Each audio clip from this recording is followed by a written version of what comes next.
Hey folks, Jim Thomas here, Fitness Management and Consulting. I appreciate you being here at the channel today.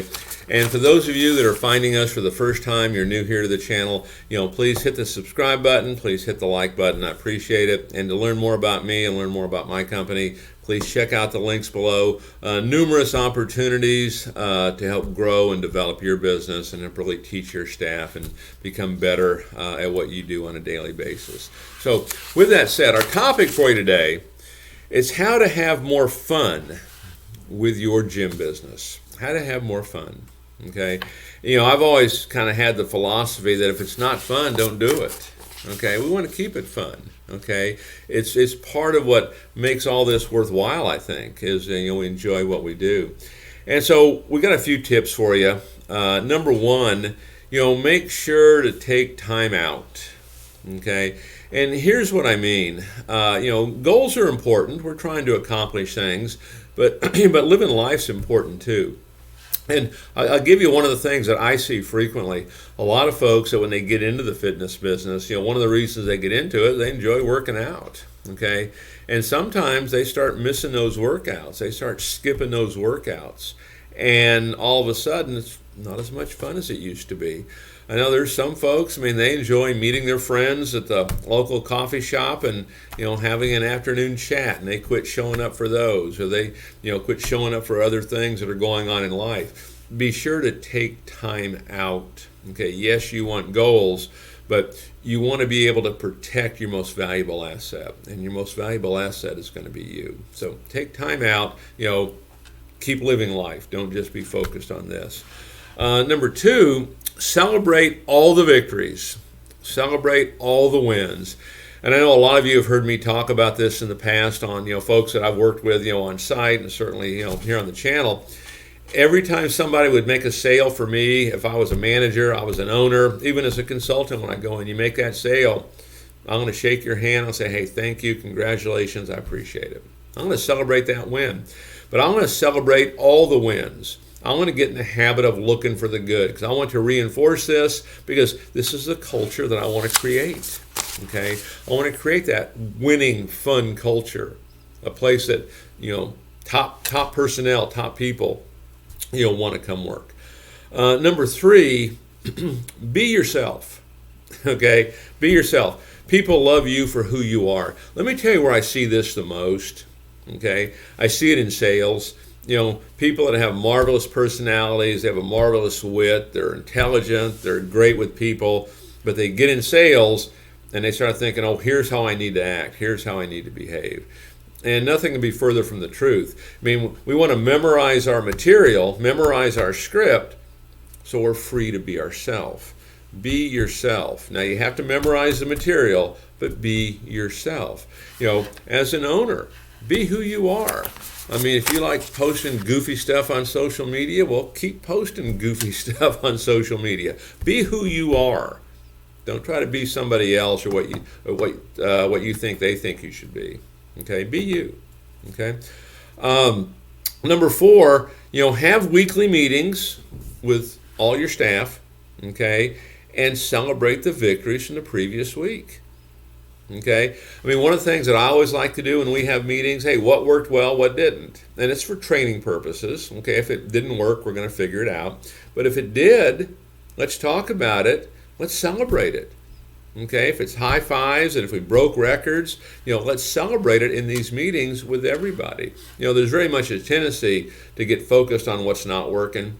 I know when I ask the question, what's working well, what's not, I'll get a list a mile long on what's not and a little bitty thing on what's working. And that's really not an accurate reflection. We have to talk our way through that because an awful lot is working. But celebrate the victories, okay? Breathe life into those victories, okay? Number five, concentrate on what you like. And here's what I mean. I talk to a lot of folks, of course, we kind of specialize in sales training. I talk to a lot of folks that they know they need sales, they know they need to market, they know they need to have a process, but they really don't like doing it. Great, outsource it. Okay, I have a lot of folks that I work with that outsource it. I handle all that training for them. Okay, and we do it, on a weekly basis. So concentrate on what you like doing. If you don't like something, outsource it. You don't like handling social media, outsource it. You don't like doing sales training, outsource it. Okay, concentrate on what you like. Okay, want this to be fun. Okay, number 6, this is your deal. Okay, enjoy the feeling. Okay, enjoy the feeling of the freedom of ownership. Enjoy the feeling of, hey, you don't mind working long hours, you don't mind working hard, but you do it at a time and place of your choosing. You're blazing a trail here. You're creating something. Okay, and so do it on your own time. All right. Number 7, find another group of owners to hang out with. Now, a couple things on this. I think, join local networking groups, local entrepreneur groups is a great resource. You can join, Facebook groups. Those can be good too. I like to meet in person on these kind of things. But I know for me as an owner, I would call around and I would talk to owners all across the country. Hey, who's doing what? Who's doing this? How are you getting this done? And I knew I had things I needed to work on. Okay, I had more than one I needed to work on. Okay. And hiring. How do I master this issue of hiring and training and maintaining top personnel? How do I grow a big team?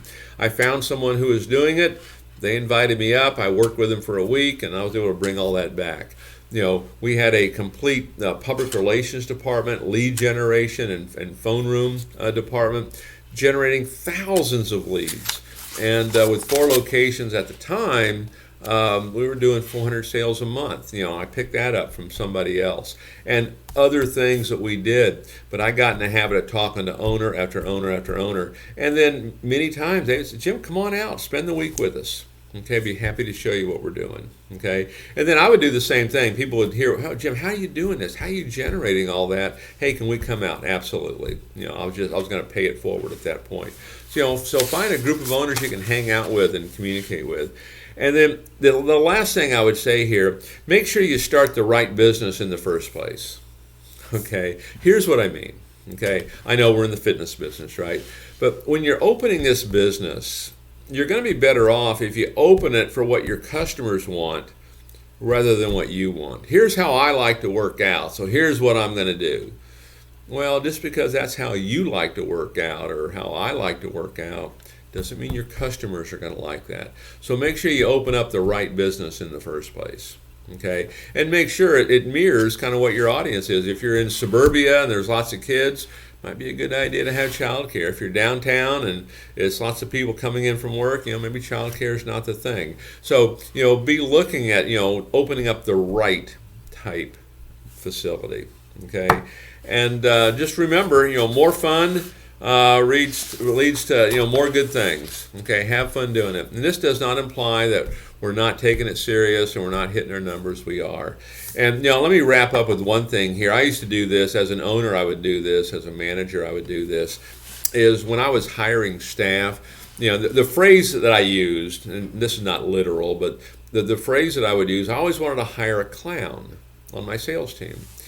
And it was somebody, everyone had to know the script, and we had to know how to do things, and we wanted everyone to produce at high levels, but I always wanted to have one person on the team. They just happened to see the funny side of everything that happened. Okay, they always had a smile, they saw the fun part of it, and they kept it light and they kept it easy. I always wanted to have at least one of those kind of folks on the team. All right, so take a look at this. How to have more fun with your gym business, because you want this to be fun, and this doesn't imply that we're not following the process, doesn't imply that we're not disciplined. We're simply having fun while we do it. So folks, I hope you found the information beneficial. If you did, please hit the like button, and I look forward to seeing you all in that next video.